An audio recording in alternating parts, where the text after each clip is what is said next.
Ya, selamat malam saudara. Indonesia Bicara kembali hadir menjumpai Anda malam hari ini bersama saya Herdina Suherdi.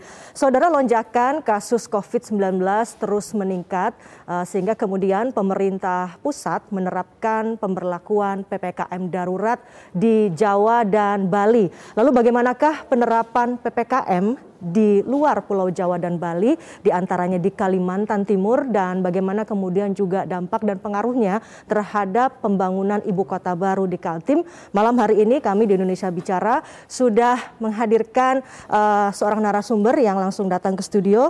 Ada Gubernur Kalimantan Timur Isran Nur yang malam hari ini sudah bersama kami di Studio 4 TVRI. Selamat malam Pak. Malam. Terima kasih sudah meluangkan waktu dan berkenan hadir malam hari ini. Sehat ya Pak ya? Alhamdulillah sehat. Alhamdulillah sehat. Baik Pak, sebelum kita membahas soal pembangunan ibu kota baru, tentu kita ingin tahu bagaimanakah penanganan COVID-19 di sana dan bagaimana angka perkembangan kasus COVID-19. Karena di nasional hari ini kasus baru 27.000 lebih Pak. Bagaimana dengan Kalimantan Timur? Ya, Kalimantan Timur tentu memberikan andil juga terhadap kasus konfirmasi pada hari ini. Hari ini Kalimantan Timur itu jumlahnya 622. Ya. Dengan tingkat kematiannya itu 16. Jadi cukup tinggi. Cukup tinggi ya Pak ya untuk kalau tidak salah 10. Jadi 8 ranking 8. Ranking 8. Sekarang hari ini. Artinya kasusnya juga cukup besar di sana. Dan mengapa kira-kira angkanya kemudian juga jadi meluas di sana? Apakah juga dampak dari yang Lebaran kemarin atau bagaimana Pak? Itu yang kami bahas mengenai penyebab terjadinya peningkatan konfirmasi positif COVID-19 di Kaltim itu. Padahal menurut saya dan kawan-kawan, Kaltim itu sudah cukup disiplin ya masyarakatnya dalam melaksanakan protokol kesehatan. Dan memang tidak salah juga mungkin karena pemerintah mengkhawatirkan terjadinya mudik itu. Setelah mudik itulah berkembang juga positif di Kalimantan Timur. Ya, ya. Artinya memang kasusnya semakin melonjak termasuk juga di Kalimantan Timur. Dan kalau di pemerintah pusat sejak mulai hari ini itu di Jawa Bali menerapkan PPKM darurat Pak. Bagaimana dengan di Kalimantan Timur? Ya, Kalimantan Timur walaupun tidak mendapatkan perintah atau instruksi pusat untuk menerapkan PPKM darurat, kemarin kami habis rapat dengan Forkompinda, provinsi dan kabupaten kota seluruh Kalimantan Timur sudah menetapkan juga namanya PPKM diperketat.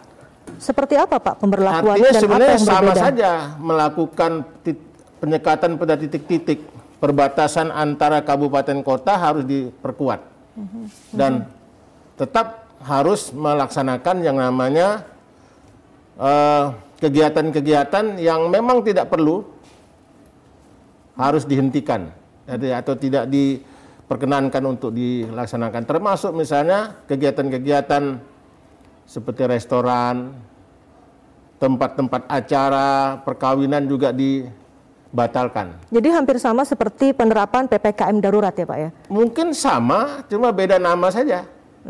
Kalau tidak sama pelaksanaannya, apa namanya? Karena persoalan nama saja tadi. Kalau tadi di Jawa Bali adalah darurat, nah di sana namanya diperketat. Diperketat. Ya sama aja dah. Pak, sebelum membahas ke yang diperketat, kita ingin tahu dulu sebetulnya PPKM Mikro yang selama ini sudah dilakukan di Kalimantan Timur, itu penerapannya seperti apa Pak? Dan bagaimana kendala dan tantangan yang dihadapi pemerintah daerah untuk menerapkan hal itu?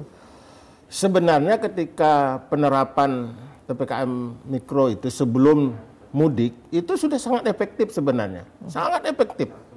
Tapi setelah mudik, tidak karuan-karuan dah. Jadi macam-macam, misalnya karena di Kalimantan Timur itu adalah tempat orang berdatangan, berinvestasi, berusaha, apalagi zaman kondisi harga batu bara sekarang ini meningkat tajam harganya dari 11 tahun terakhir, ya itu juga membuat pergerakan orang yang sebenarnya tidak diketahui juga pasti kesehatan dan kondisi dia, apakah dia membawa. Tapi kok kejadian seperti itu. Misalnya di Balikpapan itu menurut saya sekali lagi dia adalah sangat ketat di dalam menerapkan PPKM Mikro itu. Pak, karena di sana ada Polda, ada Pangdam, kemudian ada Polres, kemudian ada Dandimnya yang sangat membackup terhadap pelaksanaan PPKM Mikro itu. Pak Gubernur, pengetatan ataupun yang dianggap indikator sangat ketat tadi itu apa? Karena di beberapa daerah misalnya begini Pak, maskernya dipakai, tapi kerumunannya sulit dihindarkan. Kemudian maskernya tetap dipakai, tapi tingkat orang berkantor tidak 25%, mungkin lebih begitu. Bagaimana hal itu diterapkan di Kaltim? Nah itu dia kejadiannya setelah Lebaran ini sepertinya sedikit longgar itu. Kira-kira itu disebabnya. Karena kan pada saat melaksanakan PPKM Mikro itu, bekerja di rumah dan di luar rumah itu kan tidak ditentukan. Tidak harus ditetapkan harus 25%, tetap bekerja seperti biasa. Nah, dengan adanya kemarin setelah keputusan bersama kita rapat koordinasi dengan Prokopinda Kalimantan Timur dan Kabupaten Kota itu sudah ditetapkan. Itu bahkan dari 75%, bahkan 100% itu kerja di rumah gitu. Pelaksanaannya. Jadi hampir sama seperti yang di PPKM darurat ya Pak ya? Sama ada yang esensial, non-esensial, ada yang 100% di rumah. Namanya beda. Hanya penamaannya yang berbeda. Ya. Yang lebih, yang soal PPKM darurat ini juga salah satu yang ditekankan adalah soal sanksi tegas misalnya. Tegas dan terukur bahkan disebutnya. Kalau di Kalimantan Timur sama, soal kita sanksi berikan itu? Sanksi tegas juga. Setegas sama. apa Diberikan Pak? Sanksi tetap. Seperti apa Pak ketegasannya misalnya? Ya, pokoknya kita yang namanya melanggar seperti tidak memakai, ya diberikan sanksi. Bisa mencapai sampai 1 juta, 250.000, 100.000, sampai 500.000, sampai 1 juta. Jadi sanksinya berupa denda ya Pak ya? Denda, tetap denda. Kan itu kan sudah merupakan sebuah kesepakatan. Oke. Bagaimana dengan kepala misalnya ada bupati atau di tingkat bawah ya, di tingkat bawah provinsi ada bupati dan kecamatan dan sebagainya yang kemudian tidak bisa menerapkan ketentuan itu dengan baik, apakah juga akan ada teguran atau sanksi tertentu? Jadi tidak semua kabupaten kota yang menerapkan PPKM Mikro itu. Ya, khusus yang PPKM Mikro ketat ini hanya untuk 6 kabupaten kota. Jadi Kabupaten Berau, kemudian Kutai Timur, Kota Bontang, Kota Samarinda, Balikpapan, dan Kutai Kartanegara.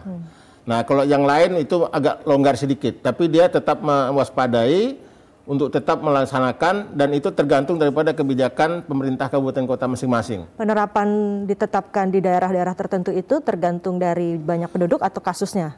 Kasusnya, karena kasusnya melonjak itu ya. Jadi melihat kasusnya melonjak itu adalah seperti di 6 kabupaten kota tadi. Pak, di beberapa daerah saat ini yang juga menjadi kendala bukan saja soal kasus yang melonjak, tapi juga sumber daya manusia, nakesnya juga sudah mulai kewalahan, begitu juga dengan rumah sakitnya. Bagaimana dengan kondisi di Kalimantan Timur? Itu dia, jadi khusus untuk kota Balikpapan, Samarinda, Kutai Timur itu sudah di atas 80%. Tingkat bornya, ketersiannya Pak, baik bornya itu ya? bor untuk ICU maupun bor yang isolasi. Itu sudah sangat mengkhawatirkan. Antisipasi yang dilakukan apa Pak? Apabila kita sekarang kemarin rapat, kemudian kemarin mendesain untuk menetapkan atau menambah tempat-tempat seperti asrama haji, kemudian ada beberapa hotel dan tempat yang bisa digunakan untuk persiapan-persiapan itu. Hanya persoalan sekarang adalah kekurangan fasilitas seperti tabung-tabung oksigen. Nah itu yang jadi sekarang menjadi kendalanya Pak. Kendala upaya kita untuk memesan kepada pemerintah pusat. Solusinya sedang dilakukan? Diproses sekarang ya. Sedang diproses untuk memesan itu Pak ya. Baik Pak, bagaimana dengan tadi kita sudah bicara soal kapasitas kemampuan dari rumah sakit, lalu bagaimana dengan tenaga kesehatannya Pak? Apakah akan ada penambahan atau akan seperti apa? Itu dia. Jadi sebenarnya kalau lihat tenaga kesehatan itu sudah sejak lama kita mengalami kekurangan, terutama dokter-dokter spesialis paru yang sangat terbatas ya, yang menangani di ruang-ruang ICU itu kan harus orang-orang punya terlatih dan memang spesialis paru yang memang menangani di masing-masing ICU itu. Jadi memang itu sudah lama kurang, mulai awal-awalnya sudah kurang. Tapi kan kita kan tergantung daripada ketersediaannya itu saja. Dari yang relawan pun masih sudah dilaksanakan, tapi kan masih sangat kurang. Ya, jadi artinya mungkin itu yang harus menjadi perhatian lebih ya, soal tenaga kesehatan memang belum bisa terlalu banyak. Sangat penting itu soal sumber daya nakesnya. Baik. Sangat penting. Baik Pak, kemudian soal penerapan PPKM diperketat itu tadi yang tadi Bapak sebutkan, itu adalah hasil dari rapat bersama begitu ya, rakor bersama. Penyekatannya akan seperti apa Pak? Kita buat titik-titik semua, titik-titik itu antara wilayah-wilayah yang kira rawan dilewatin orang yang harus itu diperketat. Kalau di Jawa, di daerah Jawa misalnya begitu, itu titik-titik rawannya itu adalah jalur darat. Karena kerap kali sulit untuk dideteksi begitu ya. Tapi kalau pesawat udara dan sebagainya mungkin bisa lebih. Bagaimana titik-titik rawan di Kalimantan Timur sendiri Pak, terutama antisipasi untuk penyekatan tersebut. Tapi mungkin dijawabnya nanti Pak ya setelah jeda. Karena kita akan jeda terlebih dahulu. Saudara tetaplah bersama kami, Indonesia Bicarakan kembali usai jeda berikut ini.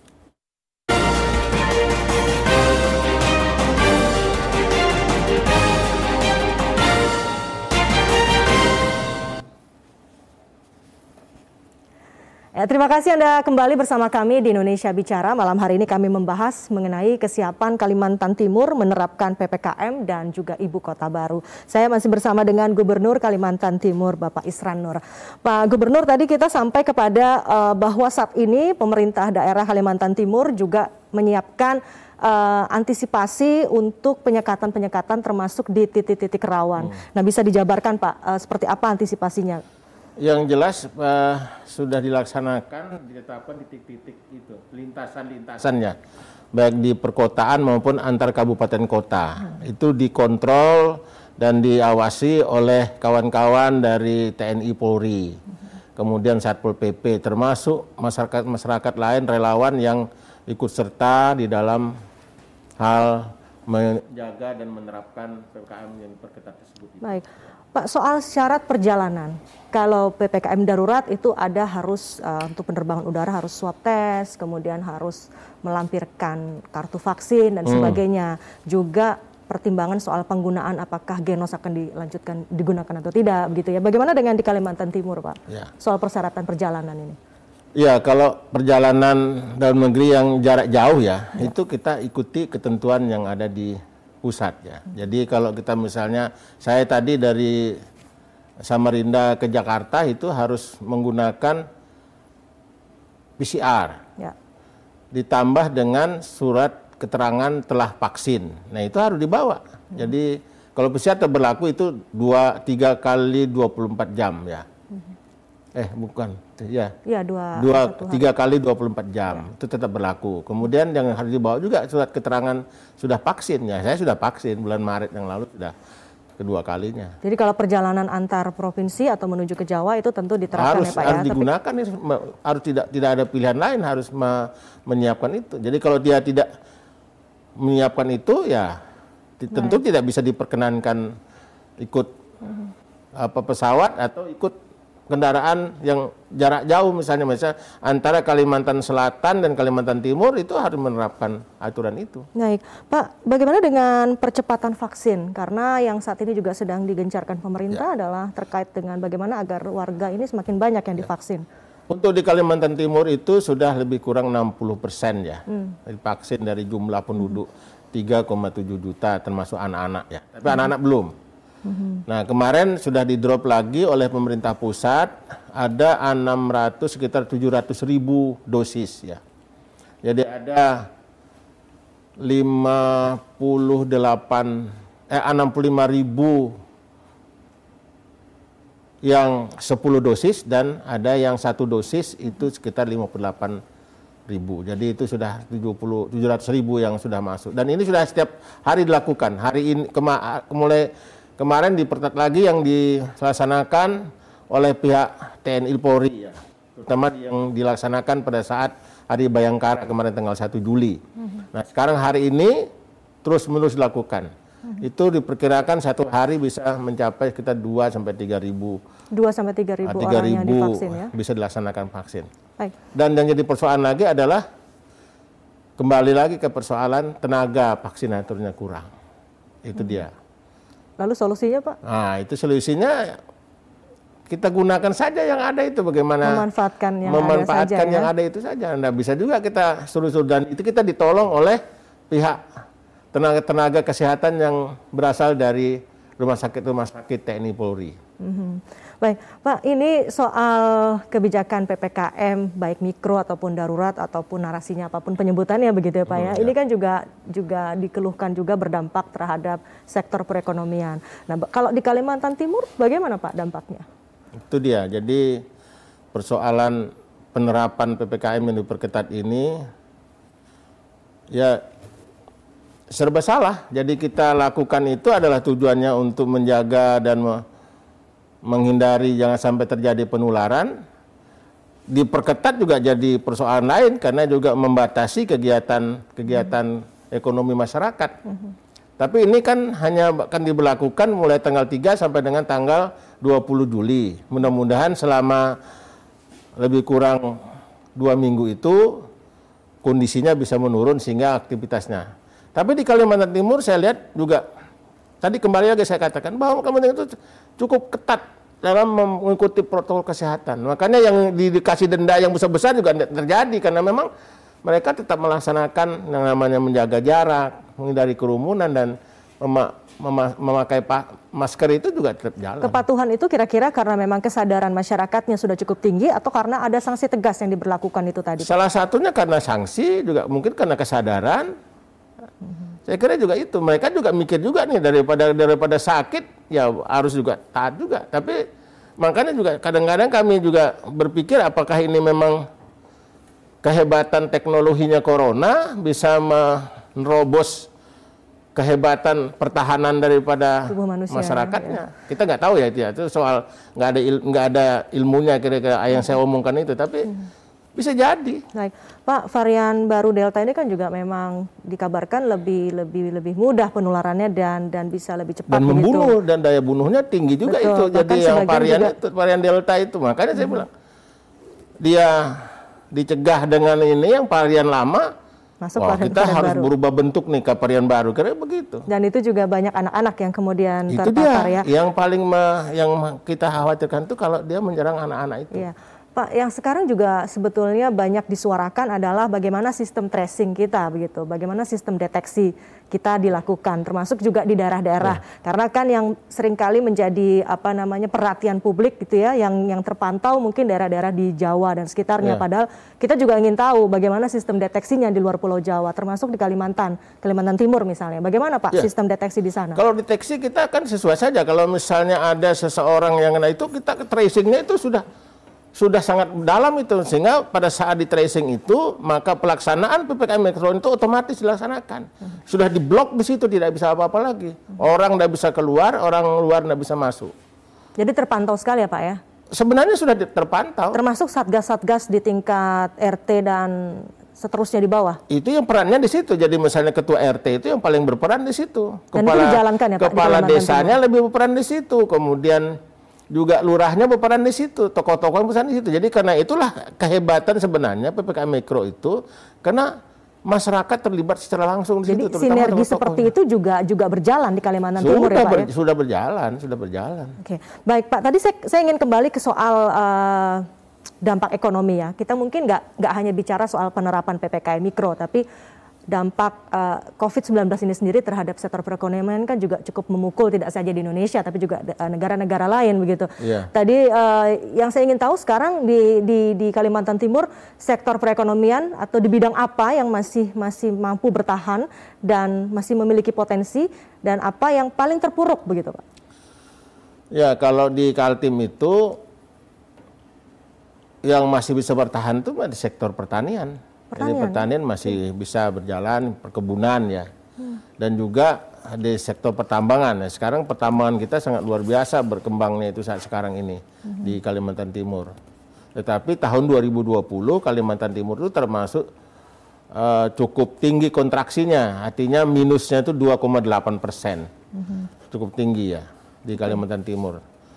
Nah, di akhir tahun 2020 perkembangannya sudah membaik sebenarnya, ketika mungkin masyarakat sudah bosan dan tidak begitu peduli kira-kira seperti penerapan pembatasan itu, tapi mereka tetap melakukan protokol kesehatan yang baik.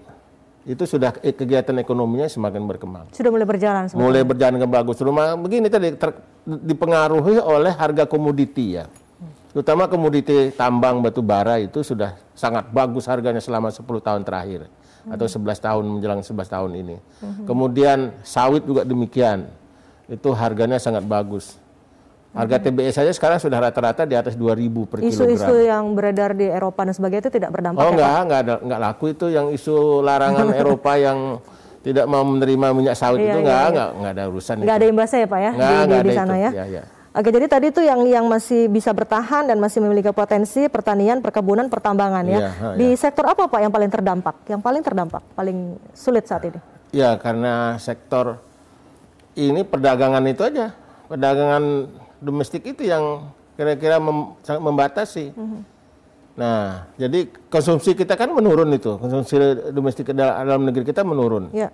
Nah, itu yang kira-kira yang terpuruk. Jadi di pasar-pasar, di mana di restoran-restoran yang biasanya orang bisa duduk-duduk nongkrong, sudah nggak ada lagi. Mau buka nggak ada yang beli.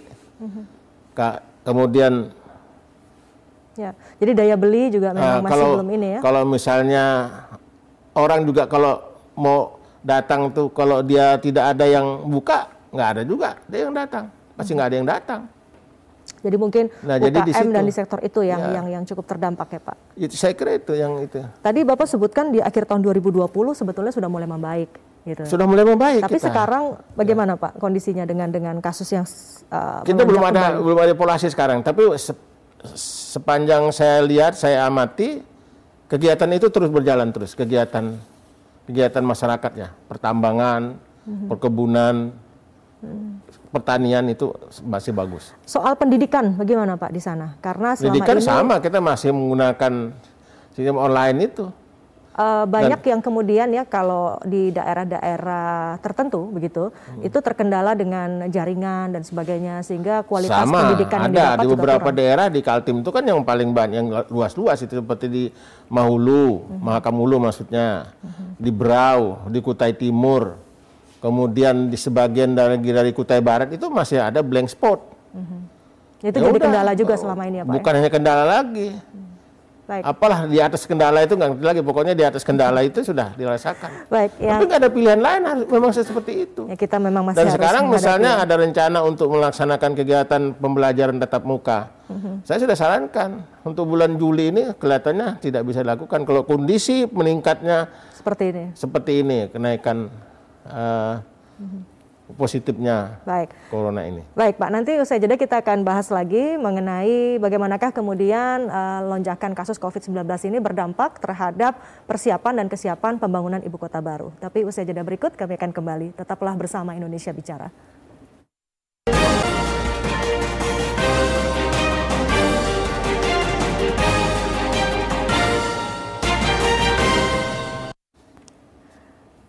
Terima kasih Anda masih bersama kami di Indonesia Bicara dan kami akan lanjutkan kembali perbincangan mengenai kesiapan Kalimantan Timur menerapkan PPKM dan Ibu Kota Baru. Saya kembali bersama dengan Gubernur Kalimantan Timur Isran Nur yang bersama kami di studio malam hari ini. Pak Gubernur, ini yang juga mungkin ditunggu-tunggu oleh sebagian kita begitu ya, sebagian publik adalah bagaimana nih perkembangan dari Ibu Kota Baru di Kalimantan Timur, terutama karena adanya kasus COVID-19 ini juga pengaruhnya sampai di mana Pak perkembangannya? Ya, sebelum saya menyampaikan perkembangannya itu, saya mau sampaikan dulu yang banyak dipertanyakan orang, kenapa sih Ibu Kota itu harus dipindah, kan begitu. Nah, kalau menurut saya yang saya bisa pelajari tentu itu adalah sudah melalui kajian-kajian yang sangat mendalam, baik empiris maupun ilmiah ya. Nah, bisa kita bayangkan bahwa rencana pemindahan ibu kota ini sudah sangat lama, tahun 60-an lah. Ya. Presiden Soekarno aja sudah mau memindahkan ibu kota negara itu ke Kalimantan Tengah. Ya. Kemudian era Presiden Soeharto juga mau memindahkan ibu kota. Kemudian dua orang ini kan sudah meninggal, ya. Sudah berpindah ke alam lain. Satu lagi yang juga ingin memindahkan ibu kota negara ini adalah Presiden SBY. Beliau masih hidup, mudah-mudahan panjang umur. Ya. Nah, zaman Pak Jokowi ini juga mau memindahkan, dan itu sudah dikaji secara mendalam. Nah, saya bisa bayangkan ketika Presiden Soekarno mau memindahkan ibu kota itu kan pada saat Jakarta ini kan tidak ada tanda-tanda macet, Ya. tidak ada tanda-tanda kumuh, tidak ada tanda-tanda banjir. Tapi beliau sudah menyampaikan itu. Tahun 60-an itu sangat nyaman Jakarta. Dan artinya beliau sudah mendapatkan sebuah inspirasi bahwa memang ibu kota itu harus pindah. Kira-kira seperti itu. Dan ya kita nggak tahu ya. Tapi sejak tahun 2015 Pak Presiden Jokowi kan sudah melakukan kajian melalui Bappenas. Dan kajian-kajian itu mulai dari bagaimana kondisi Jakarta, kemudian mungkin ya ini kira-kira seperti itu. Kemudian bagaimana juga di mana-mana rencana mau dipindahkan. Pada saat itu kan ada di Lampung Timur, di Mamuju, Kalimantan Tengah, Kalimantan Selatan, Kalimantan Timur. Nah, ditetapkanlah Kalimantan Timur. Ya, jadi nah sudah itu nggak ada urusan matang, dengan saya, nggak ada urusan itu atas kebijakan, atas keputusan yang disampaikan, yang dilaksanakan oleh Presiden. Nah, yang selama ini bukan karena saya, itu nggak ada sama sekali, itu nggak ada. Lalu, itu memang atas kebijakan penuh daripada Bapak Presiden. Baik, berhubung Bapak juga sudah menyinggung mengapa itu dipindahkan dan mengapa Kalimantan Timur, jadi sekaligus juga saya tanyakan dengan kasus COVID sekarang ini yang belum juga melandai, Pak, apakah kemudian akan ada perubahan-perubahan terkait pembangunan ibu kota baru di sana? Ya, itu pasti ada.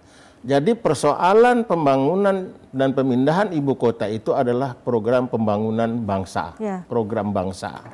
Ya.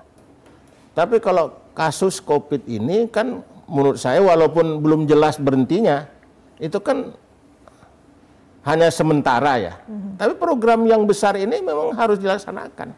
Walaupun sekarang ini memang terhambat karena persoalan tadi, karena COVID-19 ini. Jadi perhatian pemerintah, Bapak Presiden, pemerintah pusat, ya tentunya juga kita di daerah, di seluruh Kalimantan, ya bukan hanya Kalimantan Timur, juga menyadari bahwa kondisi seperti ini pasti mengalami masalah atau kendala atau mempengaruhi terhadap rencana program pembangunan. Tapi artinya timeline-nya, target waktunya di 2024 belum ada perubahan ya Pak ya, masih tetap. Sampai saat sekarang ini Bapak Presiden kan mau memindahkan istana atau mau menggunakan istana baru di sana itu pada tanggal 17 Agustus 2024. Jadi pemerayaaan Hari Kemerdekaan di tahun 2024 itu rencana beliau ya, mudah-mudahan itu terlaksana ya. Baik, tadi Bapak sudah menyebutkan memang COVID-19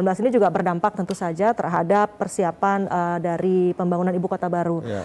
Kalau boleh disampaikan Pak, hingga saat ini perkembangannya sampai di mana Pak, pembangunan ibu kota baru itu? Ya, selama ini kan sudah dibangun lah yang namanya beberapa. Kalau tahapannya sudah dibangun itu, sudah master plan-nya sudah selesai, dan tata ruangnya sudah dilakukan, kemudian desain untuk pembangunan infrastruktur pendukungnya, misalnya persiapan pengembangan jalan-jalan akses ke sana itu sudah dilakukan itu, baik yang dari arah Samarinda, dari arah Balikpapan, kemudian maupun desain untuk yang dari arah barat dari Tenggarong ke Kertanegara. baru pada tahap desain pembangunan infrastruktur pendukung seperti jalan atau pembangunan infrastruktur jalan penghubung itu sudah mulai dilakukan? Jalan itu sudah ada. Sudah ada. Itu yang ditingkatkan sekarang. Jadi itu sudah sampai ke kawasan ibu kota, sudah sampai. Cuma ada jalan baru lagi yang jalan pintas misalnya kan dari Tenggarong misalnya, itu kan harus ada. Harus dibuat di situ. Karena kalau nanti lewat kan terlalu jauh, jadi harus dilihat situ. Termasuk nanti desain jalan itu yang ke arah Kalimantan Tengah dan Kalimantan Selatan dan Kalimantan Barat. Itu yang sekarang sedang dikerjakan, didesain ya Pak ya? Ya, itu oleh Kementerian Perhubungan yang mendesain itu. Baik, kalau untuk pembebasan lahan juga sedang berjalan? Kalau khusus kawasan ibu kota itu tidak ada pembebasan lahan, karena itu lahan negara semua, nggak ada yang lahannya harus dibebaskan. Karena itu sempat disebutkan oleh Wakil Gubernur kalau saya nggak salah. Ya, itu kalau ada orang-orang yang misalnya di kawasan yang terkena dalam pembangunan jalan, tentu itu memang harus ada pembebasan lahan dan pembangunan infrastruktur ke arah itu. Tapi kalau di kawasan ibu kotanya itu tidak ada yang harus dibebaskan, karena itu kawasan lahan negara semua. Baik, Pak, ini juga termasuk soal dampaknya terhadap persiapan pembangunan. Kemarin sempat beredar informasi ataupun kabar bahwa groundbreaking-nya akan dilakukan pada saat Agustus ya tahun ini ya Pak ya. Apakah rencana itu masih tetap akan berjalan atau bagaimana sepengetahuan Bapak? Saya kira masih berjalan. Jadi groundbreaking-nya akan dilakukan Agustus itu akan tetap berjalan, rencana itu di bulan Agustus ya. Saya dapat informasi juga dari Kementerian Bappenas ya, BPN. Akan dilaksanakan di bulan Agustus. Di bulan Agustus ini tetap akan dilakukan ya Pak ya. Pak, tapi sebetulnya kalau kita bicara soal pembangunan ibu kota baru di Kalimantan Timur, ini saya juga ingin minta tanggapan Bapak nih ya, karena ada juga yang kemudian mengkritisinya bukan kenapa harus pindah, kenapa harus di Kalimantan Timur, bukan itu, tapi lebih kepada apakah dengan lonjakan kasus dan kita masih berupaya menangani, apakah kita tetap akan melakukan itu pembangunan ibu kota baru? Karena tadi saya katakan bahwa pembangunan ibu kota, pemindahan ibu kota itu adalah program bangsa ya, program negara yang memang tidak ada pilihan lain menurut saya ya. Memang harus dilaksanakan, walaupun nanti apakah nanti dia bisa selesai dalam waktu yang sudah terdesain waktunya atau misalnya molor. Tapi itu adalah merupakan sebuah keharusan menurut saya harus dibangun, harus diselesaikan. COVID ini kan pasti berakhir lah, walaupun kita tidak tahu kapan berakhirnya gitu. Kira-kira seperti itu. Dan ibu kota negara ini kan dimiliki oleh bangsa, dimiliki oleh seluruh rakyat di Republik ini. Bahkan ibu kota negara itu menurut saya adalah merupakan milik seluruh bangsa-bangsa di dunia. Jadi yang memiliki keberadaan ibu kota itu harus disadari itu adalah milik semua orang di bangsa-bangsa di seluruh dunia ini. Dan memang ibu kota negara yang mau dibangun itu memang akan berbeda menurut saya, karena di dalam desainnya adalah sebuah kota yang modern, kota yang disebut dengan sustainable city, kemudian kota yang ramah lingkungan, kemudian kota yang disebut dengan kota hutan ya, forest city. Nah, saya bisa bayangkan bagaimana sebuah kota nantinya di antara gedung-gedung bangunan pemerintah itu dikelilingi oleh hutan-hutan lebat Kalimantan seperti itu. Nanti akan luasnya seluas 180.000 hektar ya Pak? Sebenarnya luasnya itu yang sudah dicadangkan itu ada 670.000 hektar. Lebih kurang ya seperti itu. Nah, itu semua berada di lahan negara. Jadi yang tersedia sebetulnya 670.000 hektar ya Pak ya, yang disiapkan ya? Yang disiapkan ya. Jadi dari kawasan inti sekitar 5.000, 6.000, kemudian baru kawasan kedua ring 2, ring 3 sampai ring 4. Pak, boleh digambarkan barangkali kepada pemirsa TVRI soal pembagian kawasan tersebut, Pak? Nah, jadi kalau kawasan itu kan kawasan pusat pemerintahan ya, dari Istana Negara, Parlemen, kemudian Pertahanan Keamanan Negara, Kepolisian Negara, itu biasanya itu ada di kawasan inti. Dan kawasan yang selanjutnya itu kawasan ke Parlemen, pemerintahan, gedung-gedung bukan Parlemen, kementerian maksudnya, lembaga, kemudian termasuklah fasilitas lain. Seperti termasuk gedung kawasan TPRI misalnya disiapin. Ya, Itu paling tidak harus sekitar 600 sampai 1.000 hektar untuk TPRI aja ada disiapkan. Akan dibangun di sana juga ya? Ya disiapkan, bukan ya sedang mau dibangun TPRI itu TPRI bangunnya kan. Kalau lahannya udah disiapkan. Iya, termasuk juga nanti akan memindahkan ASN ke sana ya Pak. Oh pasti sudah. Baik, nanti kita akan bahas lagi Pak. Tapi kita harus kembali jeda terlebih dahulu. Saudara tetaplah bersama kami. Indonesia Bicarakan kembali usai yang satu ini.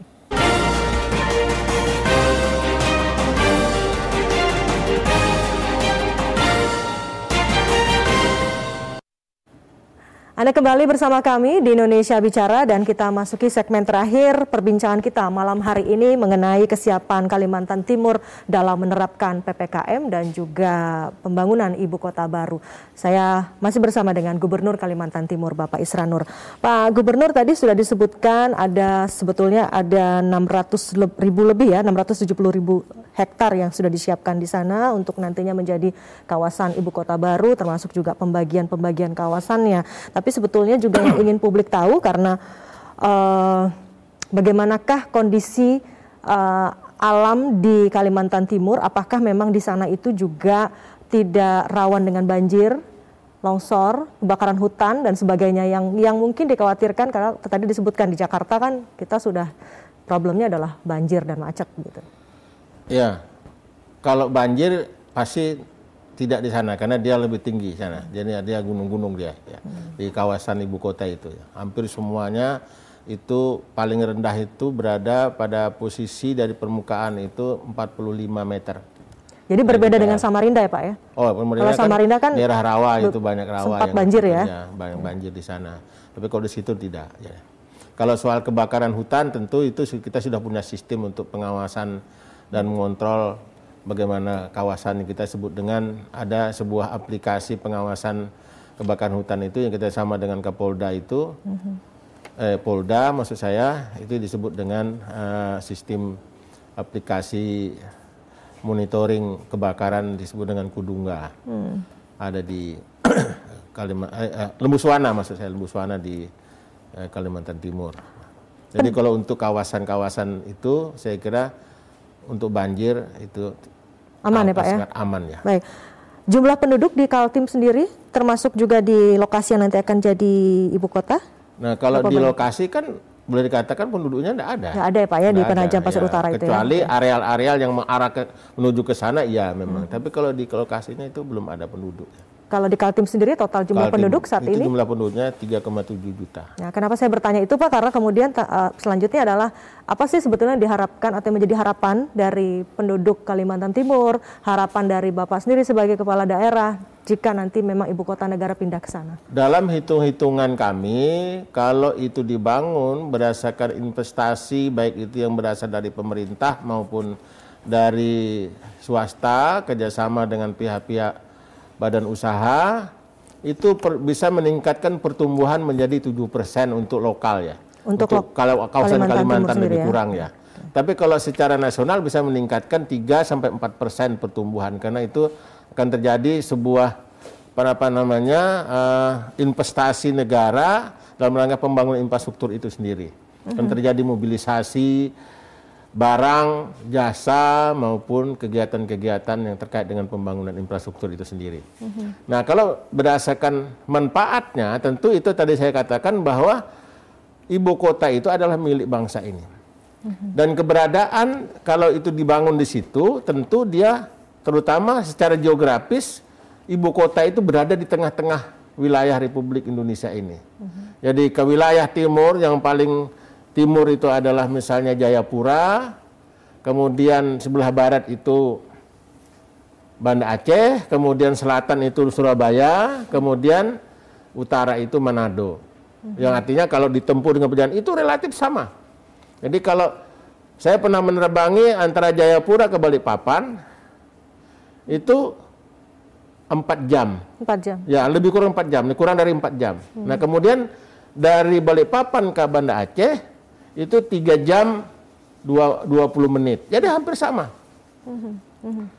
Nah, kemudian dari utara selatan, misalnya dari Balikpapan ke Surabaya, 1 jam 15 menit. kemudian dari Balikpapan ke Manado paling utara itu juga 1 jam 15 sampai 1 jam 20 menit. Baik, tadi jadi memang berada di tengah-tengah. Jadi manfaatnya saya kira pasti ada lah. Dan itu bisa mengurangi biaya perjalanan yang selama ini misalnya dari Papua itu bisa menggunakan waktu sampai mencapai 6 jam lebih atau 7 jam. Nah itu sekarang hanya mudah-mudahan antara 3,5 jam atau paling lama 4 jam. Baik, kembali ke soal tadi masih dampak dan manfaatnya dari sisi perekonomian begitu ya Pak ya. Tadi kan disebutkan ini bisa menambah pertumbuhan ekonomi di Kaltim 7%. Iya, di Kaltim 7%. 7% betul ya Pak ya? Ya. Saat ini berapa Pak? Kita sekarang kan musim Covid ini masih terkontraksi, masih pertumbuhan kita masih di bawah. Masih minus ya? Di bawah minus ya, masih di bawah minus. Baik, nanti harapannya bisa naik sampai ke kalau situ. Kalau itu terjadi investasi pembangunan infrastruktur itu pasti terjadi. Baik. Dan itu akan mendapatkan bukan hanya manfaat itu bukan hanya didapatkan oleh masyarakat Kalimantan Timur. Masyarakat yang ada di Kalimantan seluruhnya, masyarakat yang ada di berbatasan dengan Provinsi Kalimantan Timur seperti Sulawesi Selatan, Sulawesi Barat, Sulawesi Tengah, kemudian Gorontalo, Sulawesi Utara kan berbatasan. Jadi kalau ada kemudian yang menilai ini dampaknya tidak terlalu signifikan secara ekonomis untuk daerah-daerah di sekitar Kaltim itu enggak ya Pak ya? Tidak saja Kaltim saja, tapi pasti akan berdampak lebih luas kepada sekitar kawasan-kawasan yang ada di berbatasan dengan Kalimantan Timur itu. Termasuk juga soal penyerapan terhadap tenaga kerja ya? Pasti misalnya. sudah pasti. Terutama pada saat proses pembangunan atau sesudahnya, bagaimana yang ada di gambaran Bapak selama ini? Saya dapat kemarin salah satu contoh ya dari Bapak Menteri Bappenas ya, Pak Dr. Soeharto. Ya. Untuk pembangunan itu saja, 1 hari itu bisa mencapai antara 100 sampai 150 ribu orang yang kerja di situ. Nah itu saja kalau misalnya 1 hari makan saja itu misalnya 50 ribu 1 hari, sarapan pagi, makan siang, makan malam, itu kan 1 hari terjadi transaksi bisa 7,5 miliar hanya untuk suplai cateringnya saja. Itu baru makan loh, belum lagi dari suplai bahan bangunan, material dan sebagainya. Ya, jadi kalau bicara soal penyerapan tenaga kerja dengan pembangunan ibu kota baru ini bukan saja penyerapan tenaga kerja yang terlibat dalam pembangunannya sendiri, tapi juga efek domino di sekitarnya, Pak ya. Betul sekali ya. Tadi disebutkan mungkin juga akan bertumbuh tuh bisnis-bisnis rumah makan, warung dan sebagainya di sekitarnya. Ya, automatically. Karena ini kalau sudah selesai saja diperkirakan antara 2 sampai dengan 3 juta tambahan penduduk yang ada di kawasan ibu kota itu. Di samping memang adalah mungkin aparat ASN yang berada di kawasan pemerintahan, ditambah dengan TNI Polri dan sebagainya, juga ada masyarakat pendatang yang di luar itu yang memanfaatkan kondisi itu untuk berusaha dan untuk berinvestasi. Ya, Pak, saya sekarang sudah membayangkan Bapak sebagai Kepala Daerah Kalimantan Timur ini kan sekarang fokus perhatiannya yang satu memikirkan bagaimana penanganan COVID-19, di sisi lain juga memikirkan bagaimana perkembangan persiapan ibu kota baru. Nah, kalau ini tertunda-tunda terus ya, karena kita nggak tahu ini kan karena COVID begitu ya. Sejauh mana ini kemudian berdampak terhadap fokus perhatian dari pemerintah daerah Kaltim sendiri, Pak, terhadap pembangunan saat ini dan ke depan? Kalau saya ya secara pribadi menganggapnya ini jangan terlalu dipikir dah. Karena pasti ada hikmah di balik itu yang kita tidak tahu. Ya. Tuhan atau Allah memberikan ujian kepada bangsa kita, terutama juga mungkin masyarakat yang ada di Kalimantan Timur dengan musibah COVID ini. Pasti ada sesuatu yang sebenarnya kalau kita sabar, kalau kita menerima dengan ikhlas, Allah akan berikan sebuah manfaat yang lebih besar daripada apa yang kita mungkin kalau kita kecewa dan sebagainya macam. Iya. Jadi kira-kira seperti itu menurut saya. Jadi udah di jalan aja, pasti jalan. Ya, jadi nggak usah terlalu kita pikirkan, nggak usah kita panik juga, tapi kita harus usaha bagaimana kita tetap bekerja, berjalan, berkoordinasi untuk mencapai apa yang kita bisa lakukan. Baik, ini soal koordinasi dan sinergi antara pemerintah daerah dengan pemerintah pusat, bagaimana Pak di sana? Oh, kalau itu kita ini ada daerah ini kan subordinate daripada sebuah pemerintahan. Jadi kita saya istilahkan sami'na wa ata'na. Jadi kita mendengar, taat gitu aja. Ikuti dan patuhi gitu ya. Ikuti aja. Ikuti dan patuhi ya. Jadi ikuti dan patuhi. Jadi kalau ada yang bersuara nih sinerginya, koordinasinya di negara ini kok kayaknya susah banget, itu nggak benar ya Pak? Oh tidak, mana ada itu salah-salah dengar aja kita kalau ada yang macam-macam itu. Nggak benar. Saya kira pasti kita udahlah, kita jalani aja ini, benar. Baik, Pak ini terkait dengan kita kembali ke soal tadi kan perkembangan pembangunan ibu kota baru sudah begitu ya Pak ya. Kita kembali ke soal penanganan COVID lagi. Ini sekaligus nanti kita menutup perbincangan kita malam hari ini. Ada pernyataan dari Menko Marves bahwa pemerintah pusat akan tegas sekali begitu ya, termasuk juga kepada kepala daerah kalau ada yang tidak mematuhi. Ancamannya bahkan akan dicopot begitu Pak. Tanggapan Bapak soal itu gimana Pak? Nggak apa-apa, itu beliau biasa aja. Namanya kita ini bertugas benar saja, nggak salah beliau. Iya. Ya, kalau kita sudah sepakat bahwa kita punya tanggung jawab moral terhadap bagaimana kesehatan masyarakat, itu merupakan pekerjaan kita, ada yang tidak mengikuti, wajar-wajar aja dia. Paling tidak diberikan sanksi.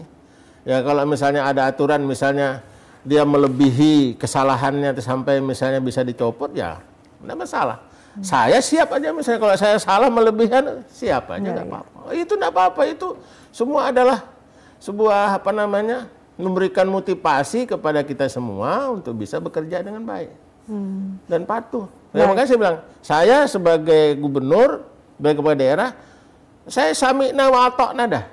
Artinya mendengar, taat, itu aja. Ya, laksanakan sebisa mungkin, kan begitu. Baik. Pak, apa yang bisa disampaikan juga ini mungkin kepada tidak saja pemirsa TVRI, tapi mungkin juga warga Bapak di Kalimantan Timur ini? Ya, saya berharap kepada semua masyarakat Kalimantan Timur, jangan panik ya. Jangan putus asa, tetap kita bekerja, beraktivitas, tetapi dengan syarat harus mengikuti protokol kesehatan yang ketat. Dan kita harus juga mengikuti anjuran, permintaan, dan harapan kepada pemerintah, baik pemerintah pusat, pemerintah provinsi maupun kabupaten kota, untuk bisa sama-sama bagaimana kita menjaga agar jangan sampai COVID-19 di Kalimantan Timur itu berkembang dan terus melakukan penurunan. Itu yang kita lakukan bersama-sama ya. Saya kira kalau dengan kebersamaan kita pasti bisa. Ya, jadi memang butuh komitmen bersama ya Pak ya, tidak saja pemerintah tapi juga warganya. Pak, ini mungkin juga bisa disampaikan lagi terkait dengan PPKM diperketat yang akan diberlakukan di Kalimantan Timur Pak. Ya, kembali lagi bahwa PPKM diperketat itu kira-kira lah sama aja dengan PPKM darurat yang di Jawa dan Bali ya. Cuma namanya beda. Kita sekali lagi kepada masyarakat, kami mohon maaf, memang ini adalah sebuah keputusan dan kebijakan yang sulit diambil, tapi ini adalah sebuah harapan yang tidak bisa kita abaikan, bahwa kesehatan masyarakat kita perlukan juga, tetapi juga masalah ekonomi juga tetap kita berjalan maksud saya, dan terus kita laksanakan supaya kesehatan masyarakat bisa kita bangun, kita ciptakan dengan baik, tapi juga ekonomi juga berjalan dengan baik. Ya, baik. Terima kasih Bapak sudah berbincang bersama kami, berbagi informasi bersama kami malam hari ini. Sekali lagi terima kasih Pak Isran Nur, Gubernur Kalimantan Timur. Semoga sehat selalu ya Pak ya. Ya, terima kasih doanya. Ya, dan saudara, demikian perbincangan kami di Indonesia Bicara malam hari ini terkait dengan kesiapan Kaltim menerapkan PPKM dan Ibu Kota Baru. Kembali kami imbau Anda juga untuk terus mengedepankan protokol kesehatan. Indonesia pulih karena aku, Indonesia pulih karena kamu, Indonesia pulih karena kita. Selamat malam, sampai jumpa dan salam sehat selalu untuk Anda.